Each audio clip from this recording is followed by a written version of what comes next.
Hello, yeah, in this video, I want to show you how to fit log linear models using R, and I will use the Titanic data.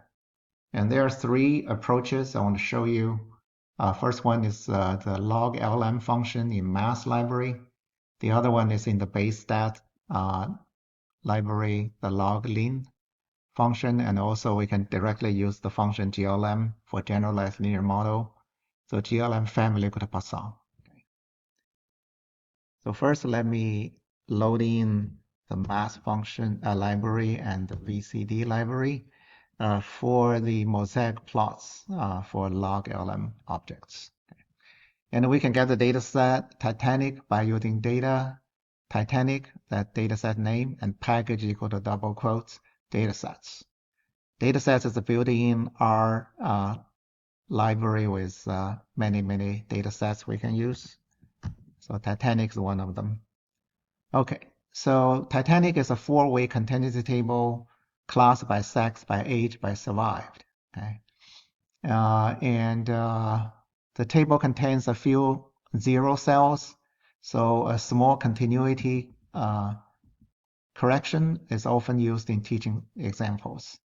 So we just add 0.5 to all the cells, and this is the table, and then this is the frequency of the table.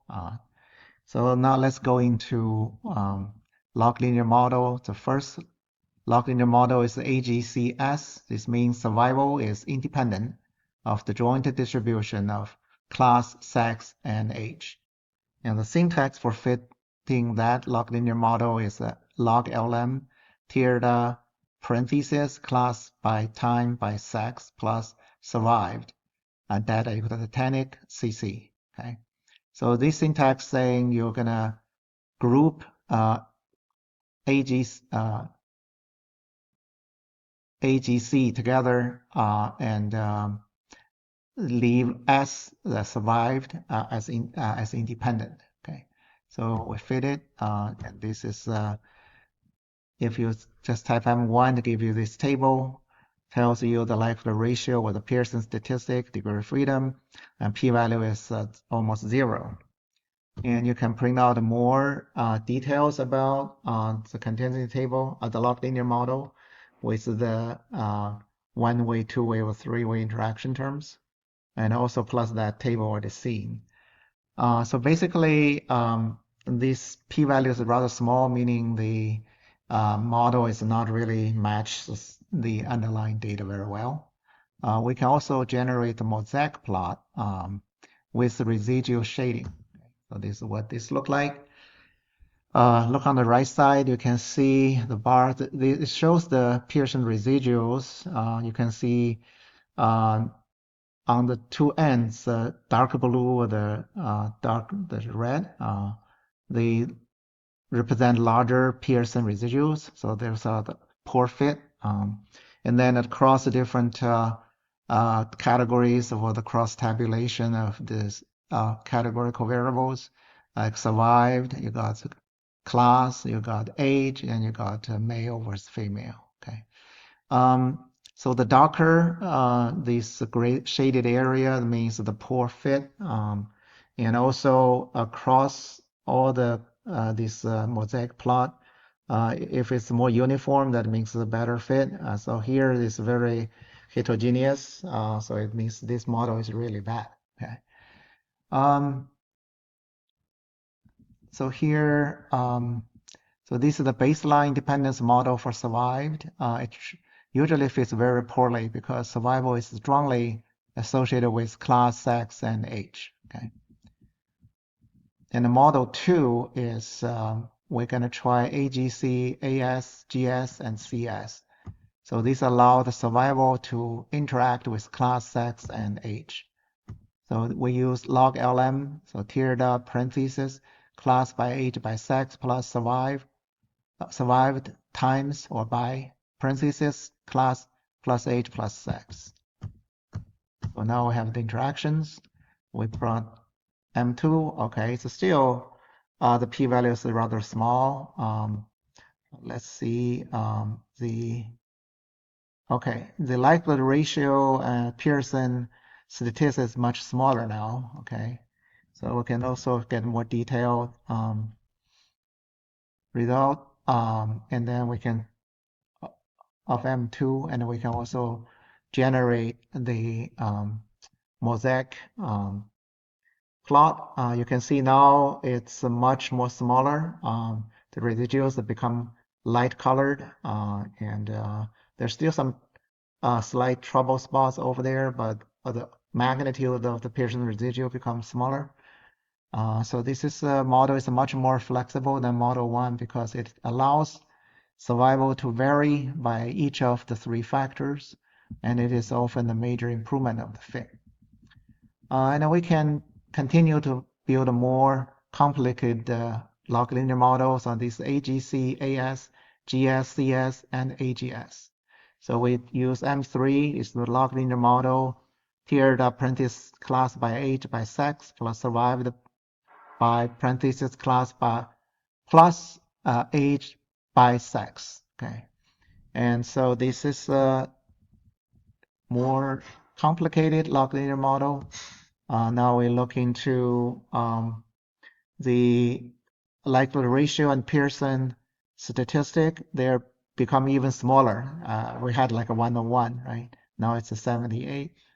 But the p-value is still rather small, but at least they're not zero. Okay, so it's improving, and if we generate the mosaic plot, you can see I think the magnitude of Pearson residuals is about the same, but I think the colors become a little bit more uniform. So this model allows the effect of sex on survival to differ by age, which is plausible substantive refinement. So that's maybe from like in subjective knowledge, right? So older females may get higher survival chance. Okay, so for compare the three models, we can simply just use ANOVA, M1, M2, M3, test the chi-square. And you can see this table, you can see it from model 1 to model 2, model 3 to saturated. The p-value is always very small. That means increasingly this model gets better compared to the smaller models. Okay, so the likelihood ratio comparison shows how much fit improves when moving from one hierarchical model to the next.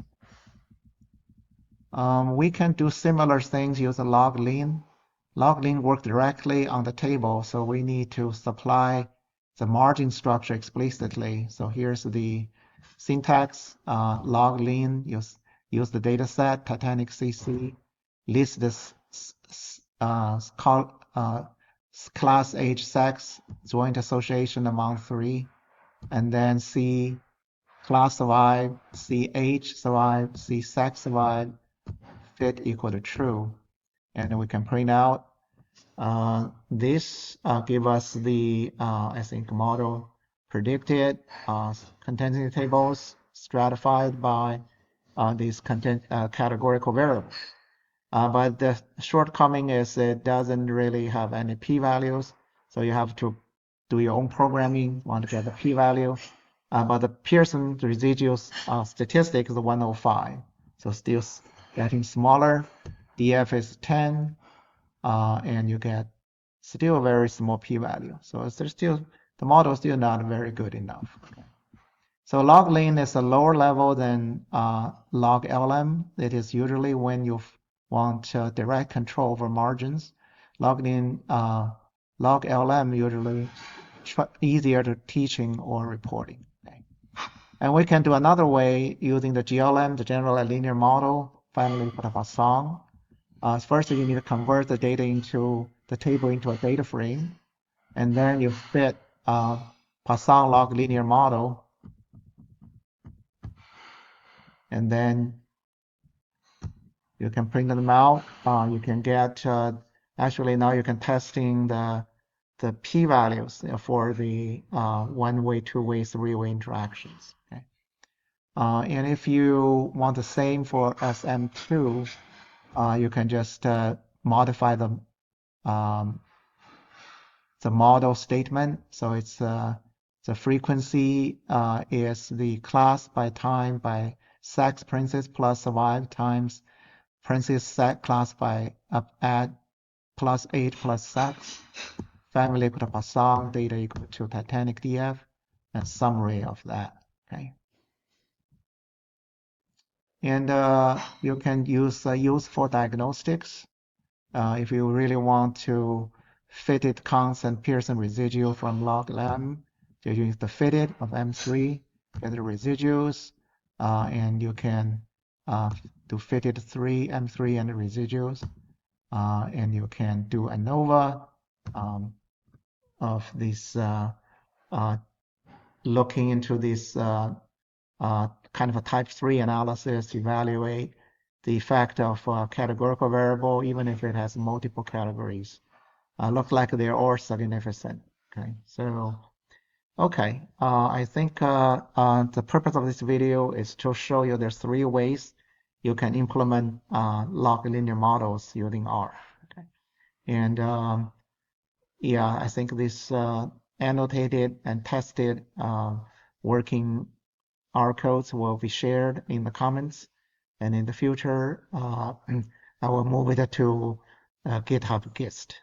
Thank you.